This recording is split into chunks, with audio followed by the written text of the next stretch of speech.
नमस्कार हिंदुस्तान, आप देख रहे हैं इंडिया स्पीक्स लाउडली। मैं आपके साथ आशित धारीवाल। आज की खास रिपोर्ट में हम बात करने वाले हैं कि बीजेपी ने किस तरह से एक बार फिर से अपनी जिद पुगा डाली। बीजेपी ने अपनी बात पूरी कर डाली। बीजेपी को बहुमत के लिए, एनडीए को जो है बहुमत के लिए यहाँ जेडीयू और टीडीपी की जरूरत पड़ रही थी। जेडीयू और टीडीपी ने उनका साथ भी दिया, पार्टी को बहुमत मिला और अब ये एनडीए गठबंधन 9 जून को शपथ ले चुका है। कल यानी कि 10 जून को जो है कैबिनेट को मिनिस्ट्रीज भी बांट दी गई है। कैबिनेट जो यहाँ पर ली गई थी वो काफ़ी बेहतरीन लग रही है, तस्वीरें काफ़ी वायरल हो रही है। और कल जब उनके मंत्रालय बांटे गए तब ज़्यादा सुर्खियाँ बटोरी गई, क्योंकि यहाँ पर जिस तरीके से अमित शाह जो पहले भी गृह मंत्री थे, इस बार भी उन्हें गृह मंत्री ही बनाया गया। राजनाथ सिंह की बात करें तो उनके पास रक्षा मंत्रालय उनके पास पिछली बार भी था, इस बार भी। और बात की जाए यहाँ पर एस जयशंकर और निर्मला सीतारमण की, तो उनके पास तो उनके पिछले वाले मंत्रालय ही आए हैं, यानी कि विदेश मंत्रालय और वित्त मंत्रालय। अब यहाँ पर बात उठ रही है कि टीडीपी के नेताओं ने बड़ी बात कही थी लोकसभा स्पीकर पद को लेकर।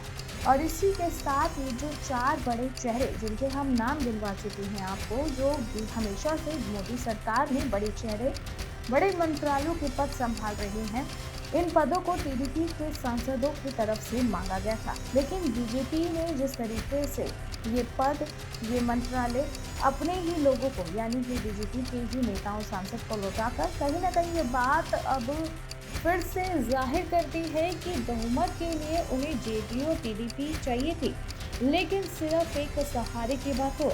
लेकिन जो फ्रंट पेज यहाँ पर रहेंगे वो बीजेपी के नेता से ही रहेंगे। सुरक्षा मामलों की अहम समिति में कहीं ना कहीं कोई बदलाव नहीं हुआ है, न रक्षा, न गृह, न विदेश, न वित्त, किसी मंत्रालय के पास यहाँ पर कोई बदलाव नहीं किए गए। इन चारों सीटों पर जो है बीजेपी के ही नेता दिख रहे हैं, भाजपाई लोग यहाँ पर दिख रहे हैं। अब यहाँ पर बता दें कि संख्या एक बार फिर से तेज हो गई है कि ये तानाशाही है कि पहले तो आपने बहुमत के लिए टीडीपी और जेडीयू के सांसद चाहे, लेकिन बाद में उन्हें सीट देने से इनकार किया और अपने लोगों को ही बांट दिया। चलिए रिपोर्ट की शुरुआत करते हैं। पीएम ने अपने विश्वसनीय टीम को पुराने मंत्रालय सौंपकर साफ कर दिया है कि पिछली नीतियों को आगे बढ़ाया जाएगा। गठबंधन सरकार होने के बावजूद इन नीतियों व सुधारों को लेकर कोई समझौता नहीं किया गया है। पीएम नरेंद्र मोदी ने राष्ट्रीय हित और सुरक्षा के जुड़े मुद्दों पर अहम फैसले लेने वाली सुरक्षा मंत्रिमंडलीय समिति से जुड़े रक्षा, गृह, विदेश और वित्त मंत्रालय को भाजपा नेताओं को ही सौंपा है। रक्षा मंत्रालय राजनाथ सिंह, गृह मंत्रालय अमित शाह, विदेश मंत्रालय एस जयशंकर और वित्त मंत्रालय निर्मला सीतारमण को दे दिया गया है। 2009 से 2014 तक कांग्रेस के नेतृत्व में संयुक्त प्रगतिशील गठबंधन यूपीए की सरकार के दौरान ये अहम मंत्रालय कांग्रेस ने भी अपने पास ही रखे थे। वही एनडीए भी पहली बार जब बनी थी तो इन मंत्रालय को गठबंधन के साथियों के साथ बांटा गया था, लेकिन 2014 से 2019 के दौरान एनडीए को 2 कार्यकाल में चारों मंत्रालय भाजपा के पास रहे, क्योंकि भाजपा के पास पूर्ण बहुमत था। हालांकि इस बार नेताओं के तुरंत बाद क्यास लगाए जा रहे थे कि मंत्रालय में से एक मंत्रालय गठबंधन के सबसे बड़े साथी तेलुगु देशम पार्टी और जनता दल यूनाइटेड मांग सकते हैं। लेकिन प्रयासों के विपरीत इस मामले में चारों मंत्रालयों में बिना कोई बदलाव किए पीएम मोदी ने साफ संदेश दिया कि गठबंधन सरकार के बावजूद उनके तीसरे कार्यकाल में भी पहले 2 कार्यकाल की तरह तेजी से फैसले लिए जाएंगे। पीएम ने अपनी विश्वसनीय कोर टीम को पुराने मंत्रालय सौंपकर साफ कर दिया है कि पिछली नीतियों को आगे बढ़ाया जाएगा। गठबंधन सरकार होने के बावजूद नीतियों व सुधारों को लेकर कोई समझौता नहीं किया जाएगा। आगे बढ़ते हैं कि भाजपा के लिए सीसीएस पर नियंत्रण क्यों जरूरी है, क्योंकि इसमें फैसले बिना दबाव के होंगे। सीसीएस के सभी मंत्रालय भाजपा के हाथ में रहने से पार्टी राष्ट्रीय सुरक्षा से जुड़े अहम फैसले बिना दबाव के ले पाएगी। यह केंद्रीकृत नियंत्रण आंतरिक असंतोष के जोखिम को भी कम करता है और यह सुनिश्चित करता है कि पार्टी में राजनीतियों को गठबंधन सहयोगियों के विरोध के बिना लागू किया जा सके।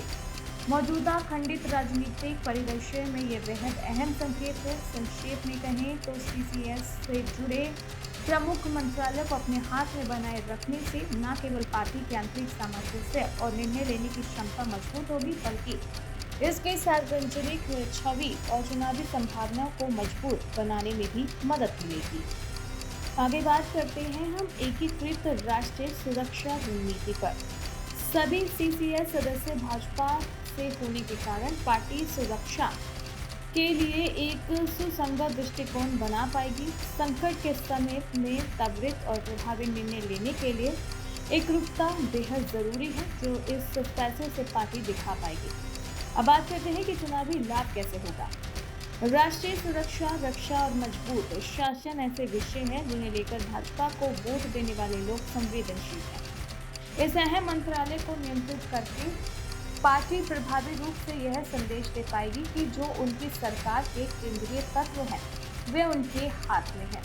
इसके साथ ही बेहतर शासन करने और त्वरित निर्णय लेने की अपनी क्षमता का प्रदर्शन कर सकती है, जो राज्य विधानसभा चुनावों की अगुवाई में विशेष रूप से फायदेमंद है।